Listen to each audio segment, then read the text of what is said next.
Nais ko lang pasalamatan si Jay. Yung kasama ko sa gym. Closing din to. Nakakatuwa yung mga katulad niya na ginagaya yung mga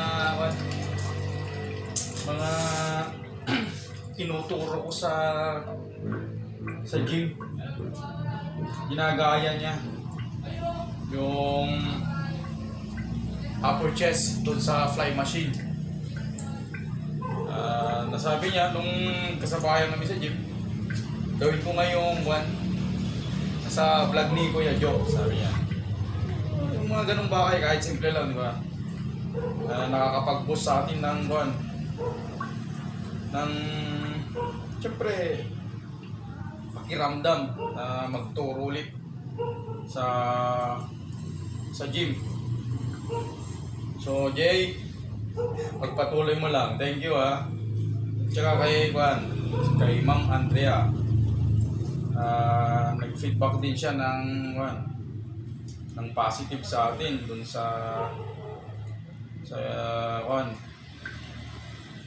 tinuro kong pampalit daw ng baywang. So mga ganong bagay, di ba? Nakakakuan ng pakiramdam. Kahit papaano may naniniwala. So thank you sa inyo sana ipagpatuloy ninyo. Sana ma-achieve nyo yung goal nyo ngayong taon na to, 2025. Ako, hindi man ako lumalaki kasi paiba-iba yung routine ko sa gym kasi kadalasan 30 minutes, 20 minutes lang ako sa gym. Kasi 7 PM kasi yung sarado ng gym kung saan ako nag-gym. Yung out ko naman sa trabaho ko 6 PM. Pag out ko ng 6 PM, ahabulin ko yan. Habol.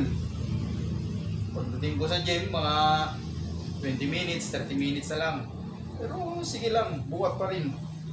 Andun pa rin yung willing ko na magbuhat.